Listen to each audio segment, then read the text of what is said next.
Good morning and welcome, a very warm welcome to the show. For those of you who are joining us for the very first time, my name is Eugene Walusiku and I'm going to be a moderator for today's session. And in case you don't know much about the show, Productivity Z360 is a platform that is created to feature eminent persons and experts from various fields who provide insights on productivity with respect to areas of their expertise. The aim of the talk is to raise awareness on productivity and share experts' experiences in mainstreaming productivity in various sectors of the economy, as well as to contribute to the effective implementation of the National Productivity Policy. Now, today, we have a world-class speaker, authority on public policy, and she's going to give us bite-sized explanations on policy coherence for productivity growth. Ms. Chipokota Mwanawasa is a holder of a Master of Science in Public Policy from the London and Political Science, a Master's in Commercial Law from the University of Cape Town, and a joint honors degree in English and French law from the University of Kent and University of Bordeaux. She is an entrepreneur. Many of you may know her for her farming exploits, and also currently serves as the Special Assistant to the President on Public Policy. You may also wish to know that she's the Deputy Head of the Presidential Delivery Unit, or commonly known in our circles as the PDU. Ms. Chipokota Mwanawasa, a very warm welcome to the show. Thank you very much. I'm delighted to join you on this platform today. Thank you for the invitation. Well, thank you. We are very grateful and privileged to be able to speak to you this morning. I know you are up and about the world, and we're very happy that you were able to join us all the same. So for today's discussion, we will be looking at policy coherence for productivity growth, and we just want to invite you, pass the mic on to you so that you can share some perspectives on this subject. Over to you. Thank you. No, once again, thank you very much for inviting me. And as I said, I'm delighted to be here today to discuss this crucial topic for the future of our economy, policy coherence for productivity growth. And as you may well be aware, productivity is just not a number, but the engine that drives economies, enhances living standards, and shapes society. Hence why you hear the President Hakainde Hichilema, constantly saying we need to work, and do more work after work after work.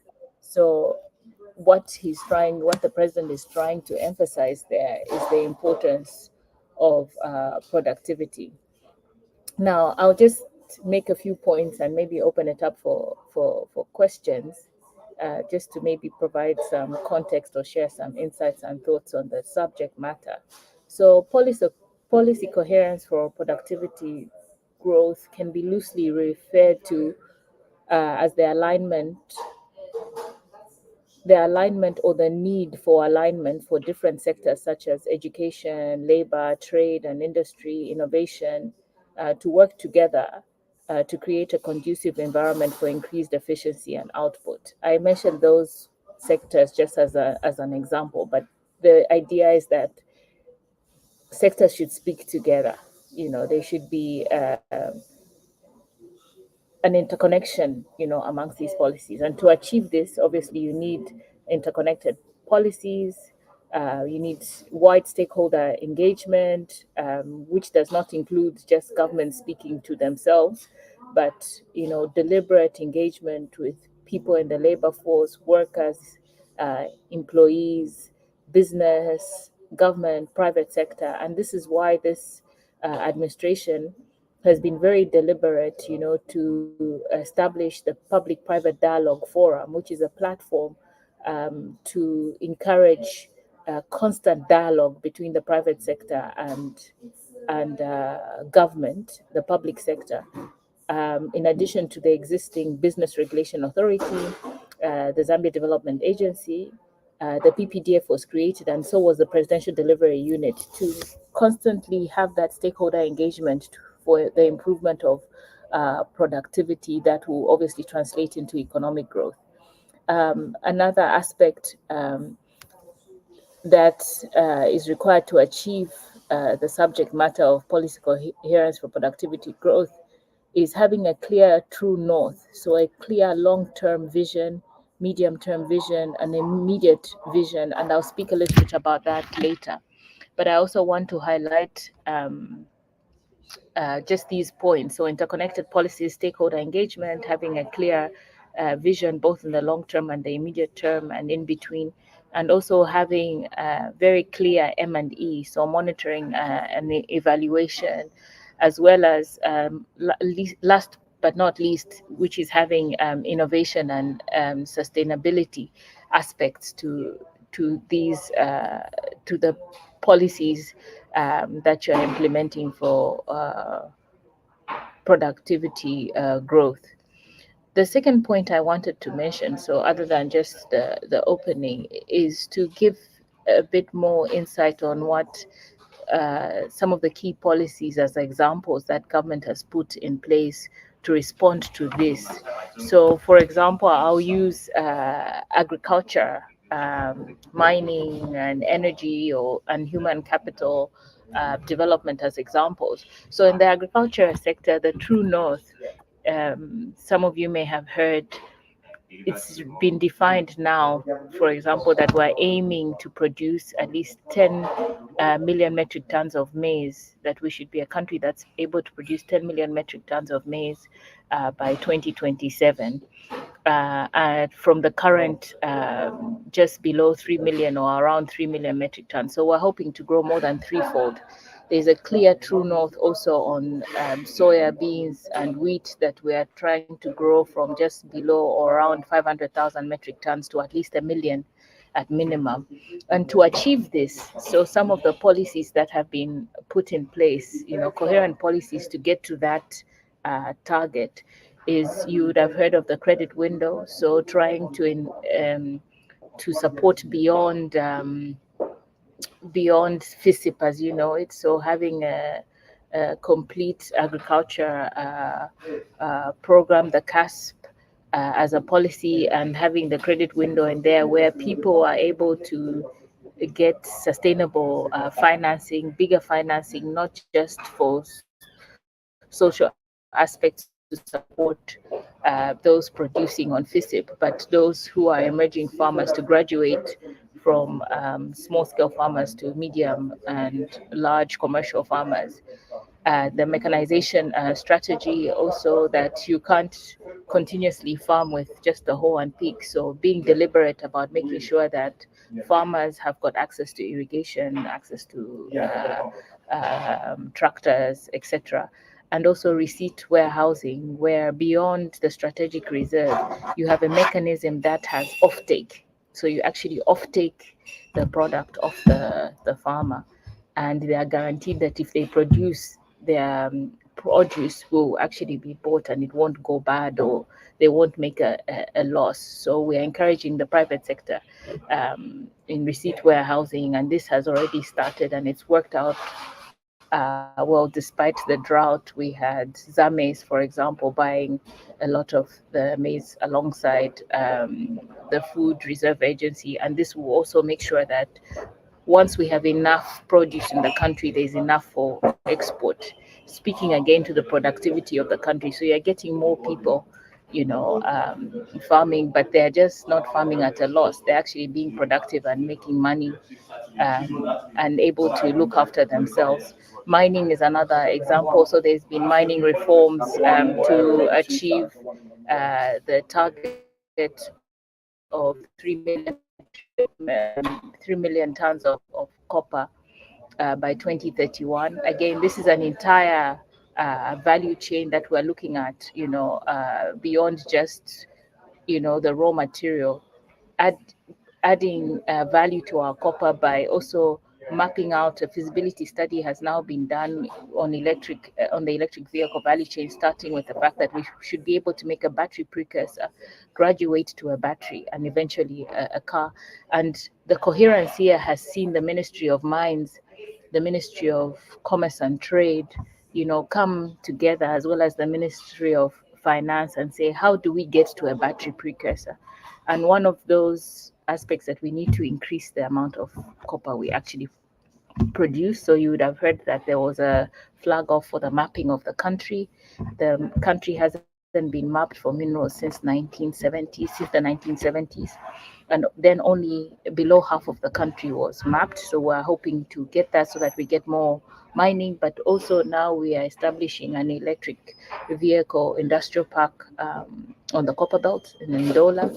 And that feasibility study has been done in conjunction with the DRC, who produce some of the other critical minerals we might not have as much in abundance. And this will need other minerals beyond copper, like manganese and nickel. In fact, the battery precursor is showing us that it will immediately need more manganese than copper.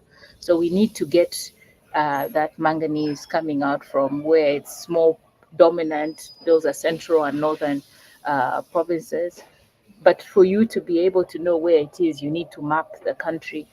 And you need the skills as well, for people to have the skills, to be able to work in such an industry of the value chain, but also for the mining companies to have the relevant artisanal skills, which Zambia is really good at, because we're a mining country rather, but we don't produce enough people with those skills. In fact, because we are a mining country with so much expertise, we hear a lot of our people are being poached to faraway countries like Australia or Saudi Arabia.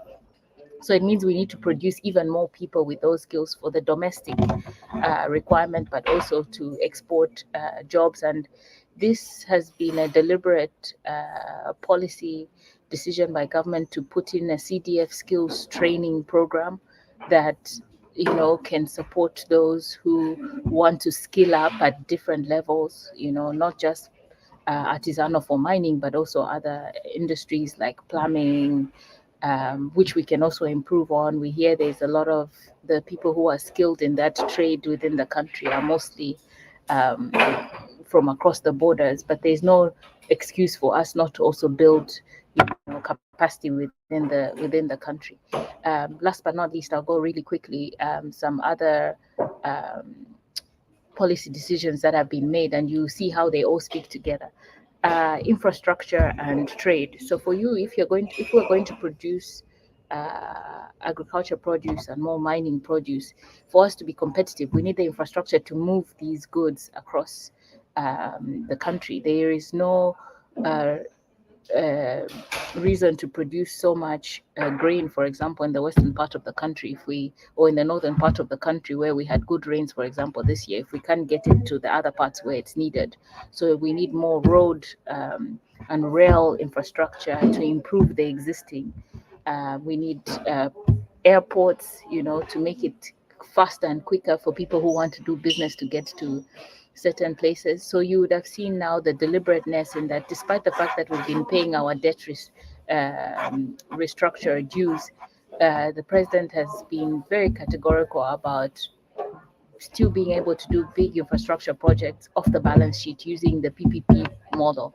So that's the public-private partnerships. So like the Lusaka-Ndola Road is an example. The road, the Chingola-Kasumbalesa is another example of that, and many more that are in the pipeline. You've heard about the famous Lobito corridor. That's the rail that's going to connect DRC, Angola, and Zambia. All that is to be able to not just make human movement easy and possible for productivity, but also to be able to get goods moving much quicker, much easier.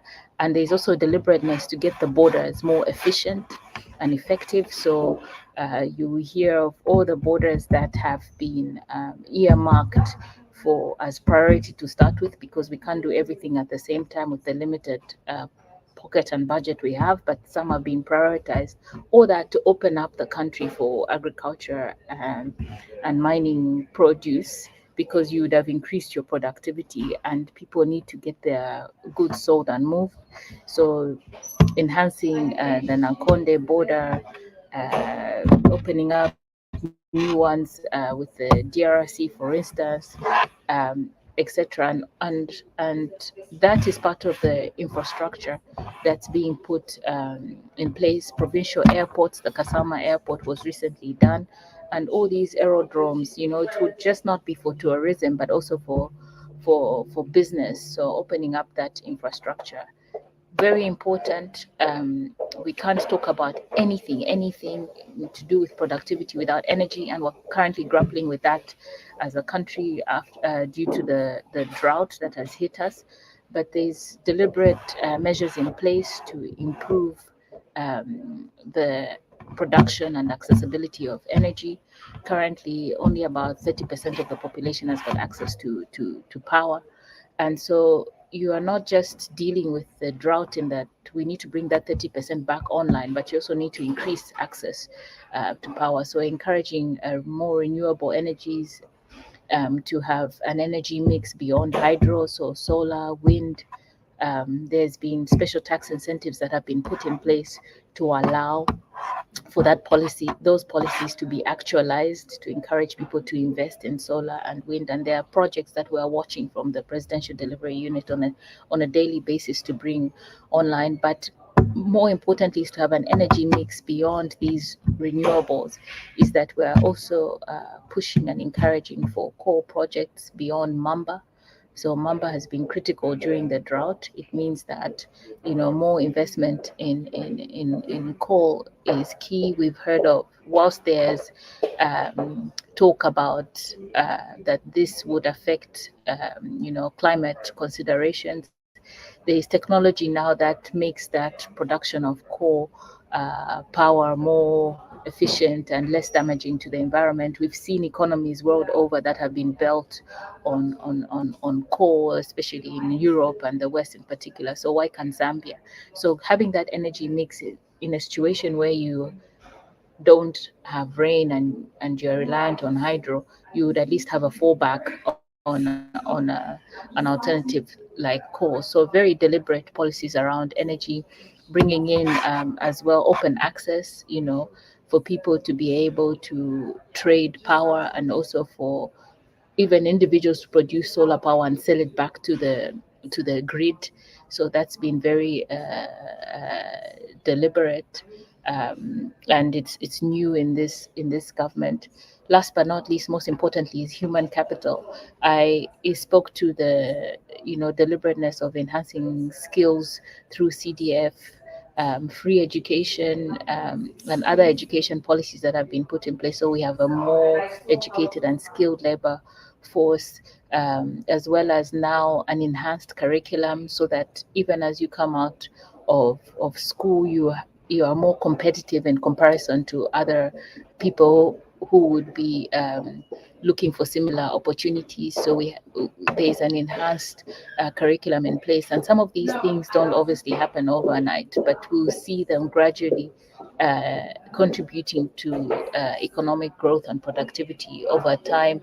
There's been deliberate employment of teachers in huge numbers, and this is a continuous program to reduce the ratio of teacher to student ratio, so that a student has sufficient support and attention from the teacher, and they come out as a solid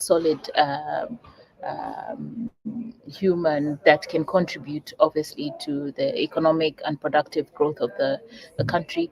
Other aspects to also highlight, in the improvement of human capital policies that have been put in place, is the deliberate introduction of standalone ministries like the Ministry of SME and the Ministry of Science and Tech, because innovation is very key, to the productivity of the country, and so are SMEs.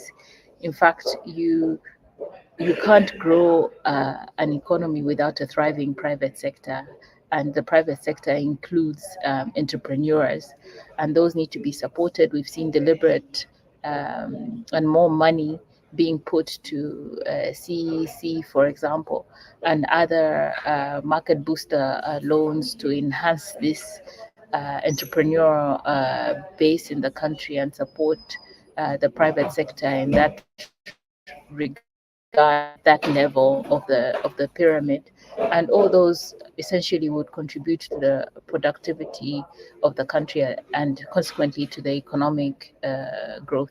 My last point, which I would like to, or two last points to make, and this is specifically to policy coherence, the importance of policy coherence in all these,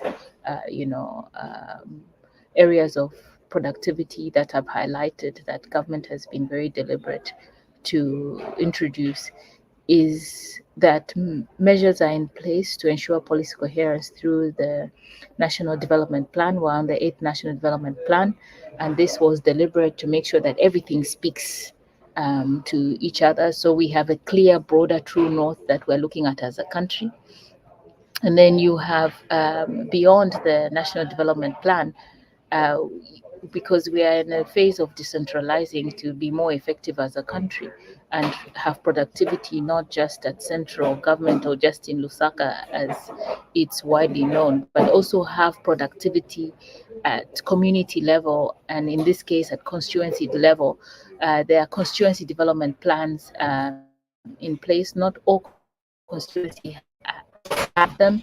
This is also something that we're watching from the Presidential Delivery Unit to make sure that all the constituencies have constituency development plans. So you basically have a plan to develop that constituency, which feeds into the district and into the province and overall at national level. And these plans basically guide, or they are based on data and evidence that certain number of schools, certain number of hospitals need to be built. This minimum basic infrastructure needs to be in place, and this is where it should be based on the population, etc. To be able to have more productivity at that community level. Beyond that, also, this is more internal to government, but the public might not be aware that to ensure policy coherence, the Ministry of Finance, particularly the Secretary of the Treasury, leads on what is called budget hearings before a budget is put together. And I say this because we've recently had the budget announced on last Friday, that where all ministries come together to justify or speak or explain how they have formulated the budget for their ministry and how that speaks to the 8th National Development Plan. And that's an opportunity also to edit, to push for more funding, or to be corrected or guided, to make sure that the policies are more coherent and we're working towards achieving the 8th National Development Plan objectives. Beyond that, there is also what is called midterm performance reviews, which are also led by the Ministry of Finance after 6 months into the budget. These are called, and each ministry, agency, department, executive basically explain the performance of the budget or finances that have been allocated to them and how they're utilizing them and how productive that has been. So it's like a check-in and an M&E measure in place. In addition to that, other innovative and new instruments have been introduced, like mentioned, the PPDF, the Public-Private Dialogue Forum, to make sure that we are speaking to the private sector. And again, it's important to have this stakeholder engagement because, and it takes me back to the human capital aspect I was highlighting, that we churn out skills and people as required by the industry, as required by business, as required by the country, rather than you are producing, for example, a certain skilled labor force, but what is needed is actually, more doctors, or more technicians, but you continuously produce something else. I'll say lawyers, because I come from that background as well. So you sort of need to constantly keep engaged with what the private sector needs, and formulate curriculum, and also a production of those people, encourage people to get into those fields in order to achieve more productivity. But other than the PPDF, the PDU, the Presidential Delivery Unit, has some key areas that they're focused on, and that's more in the immediate. So we watch the immediate and see whether these things are on track, problem solve, help with solutioning, also escalating to the highest level, which is the president. So the president himself oversees the PDU, so that we ensure that we are moving forward as a country. There is also interministerial committees that are created. So just for example, and maybe unknown out there, is that there was an interministerial committee, for example, on the mines from both Mopani and KCM, and we had all the ministries involved to unlock those very complex situations that the mining companies were in, to be able to bring them back into production and have more employment and productivity. And also, so not only interministerial, but we also got skilled people to join, both from the private sector and within government. So you had an interministerial committee of ministers, you had an interministerial committee of technocrats, and all these layers working together to report finally into the president, where we would all get stuck and an issue needed executive solutioning. So all this is to ensure policy coherence and implementation. Um, Lastly, I would like to highlight that whilst it sounds very smooth and easy, it is not, but it's not insurmountable or impossible. But there are areas where we could do better and improve, and they still need working on. So a bit more on monitoring and evaluation is required, innovation as well. So whilst we are used to doing things a certain way, it's important that we innovate and see how we can do things more efficiently, more effectively, even in the M&E. So, technology is required, to be able to see, how a road, for example, 3-4 hours, 6 hours away from Lusaka is actually being implemented, and the work is on track, etc. Yes, obviously by decentralizing and using people in that area, but also just having virtual reports and reporting and monitoring and evaluating mechanisms through technology, enhanced technology, would help. And capacity building, I think, is something that is work in progress, but we could do a bit more. No one has a monopoly of knowledge, so capacity building means improving, both at individual level of personnel that is working in all these streams, but also capacity building as institutions. How can we be more efficient? How can we be better? Or speaking to productivity and policy coherence. So in summary, I would say that's more or less what I would say in relation to policy coherence and productivity growth. I'm happy to take a few questions.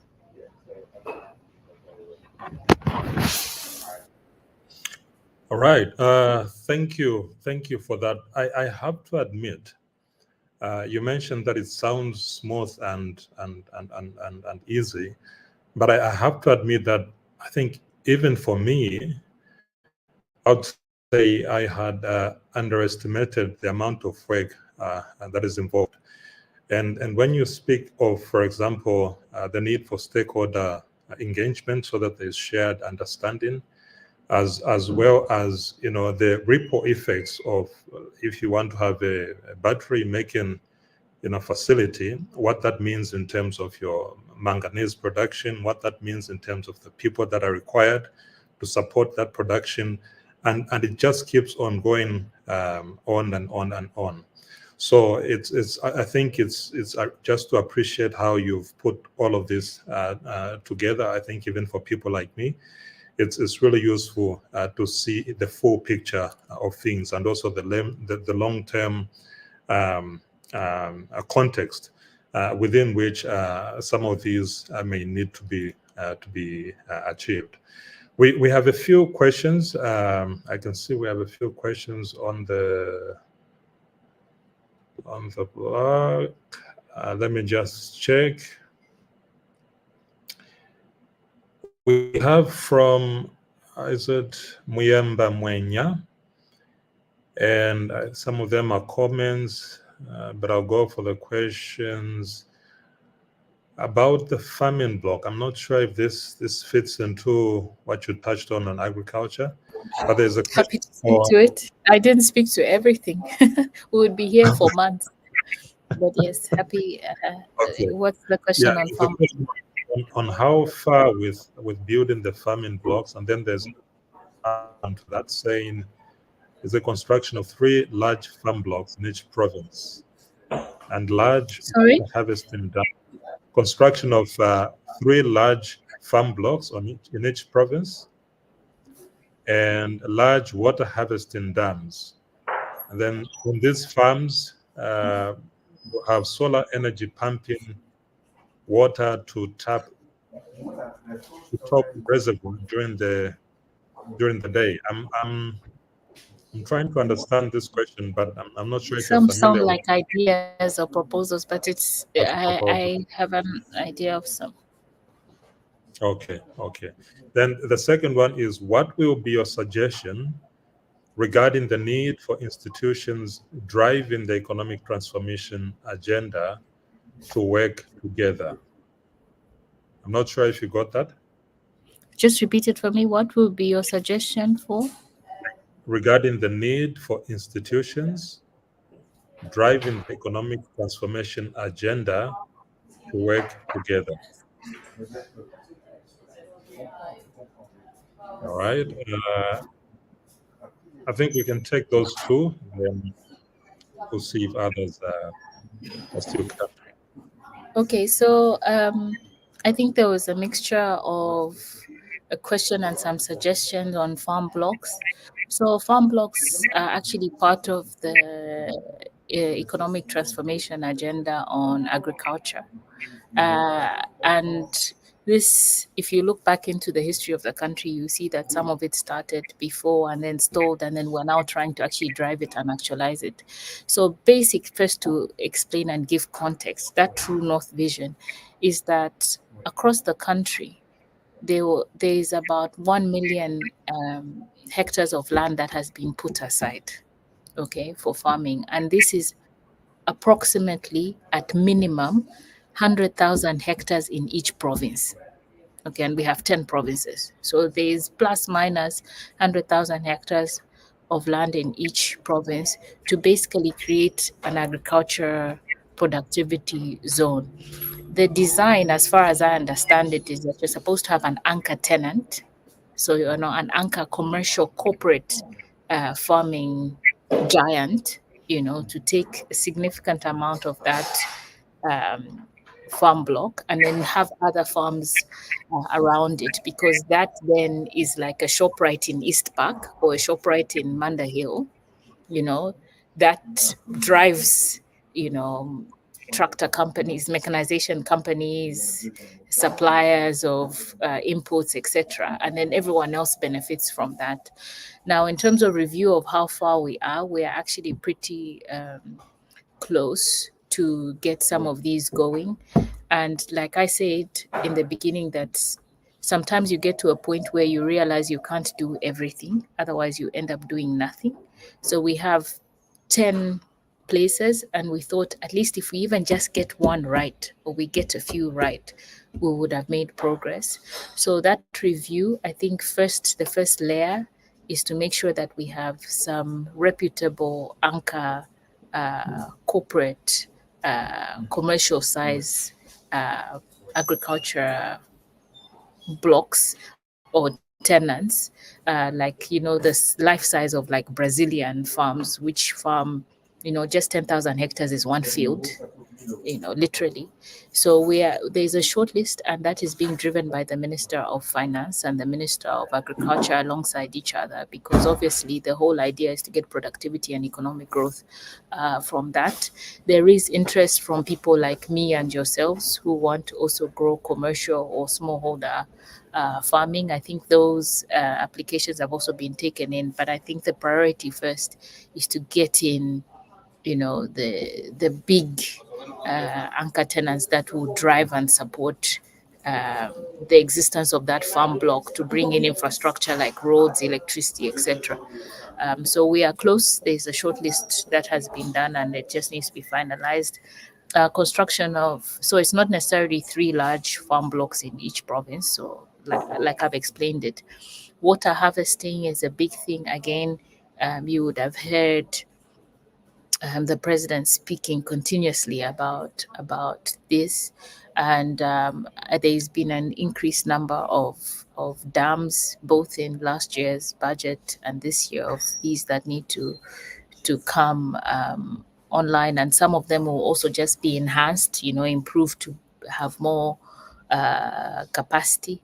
In fact, the projections are showing that this farming season we expect the opposite of a drought. If everything holds, we actually anticipate floods.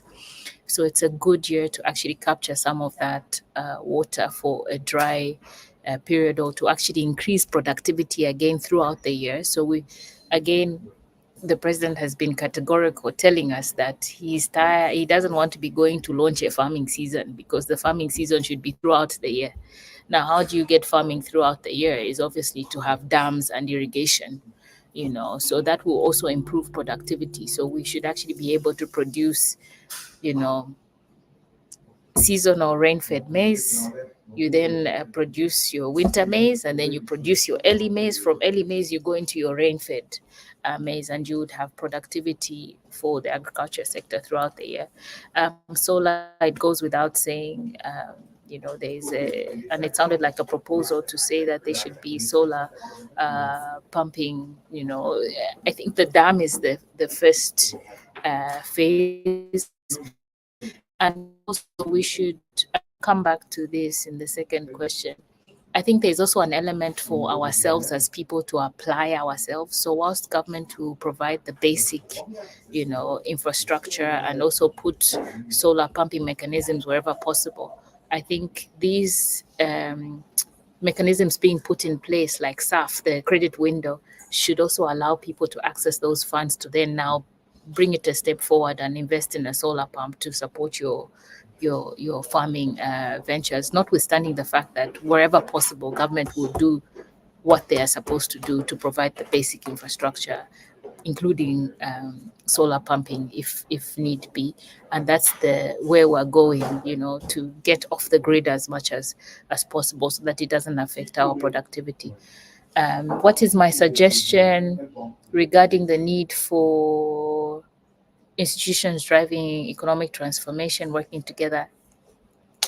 It's a no-brainer. We have to work together, and that will also provide more coherence. If you talk to each other, you get better understanding. Even when you're not clear, once you talk to someone, you can then say, okay, I don't agree with you because like this, until you reach a common position. What is my suggestion? It might sound very simplistic, but it's really key, especially from my little experience now in government for the last 3 years, is to put aside personal issues, and putting aside or personal vested interest. We should work for our country, and work for the greater good of ourselves, because we are Zambians, and apply ourselves to work very hard. You have to work hard.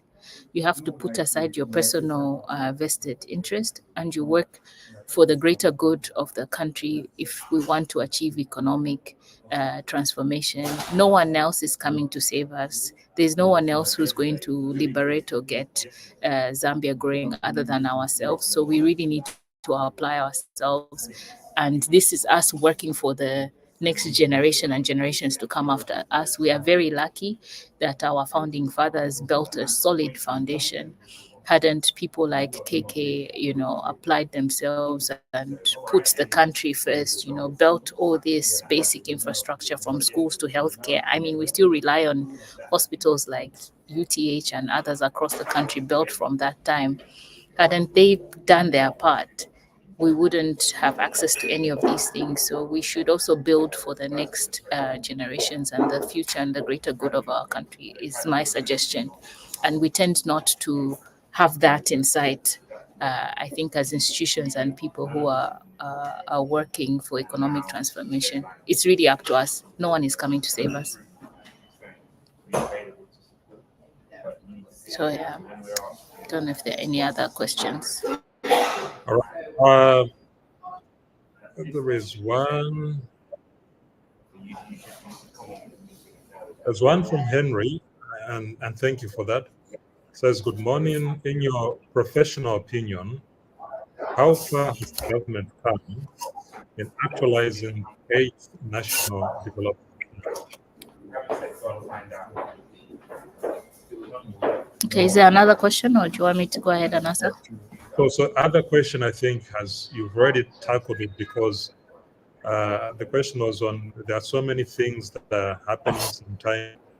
It feels as if, it looks as if there isn't much that is happening.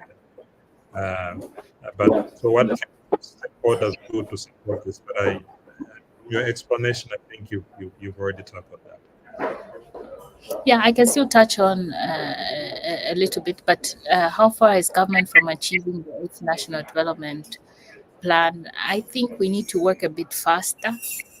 And it goes back to what I was saying, like we need to really apply ourselves and take our responsibilities seriously, and not only within government, even outside government, because like I said, economic growth, you can't grow economically without a thriving private sector, a business environment. So even those of us who run small businesses, I'll give an example of myself, that my small business has had a shock. I run a small butchery business with all the power, and I had a choice to close down or just be hard and strong, because once I start laying off people and don't try and survive, I'm actually contributing to the economic downfall of the country. So you have to find a way to thrive, and I think all of us, have the onus of us to even start a small business wherever possible, employ a few people. So the achievement of the 8th National Development Plan will not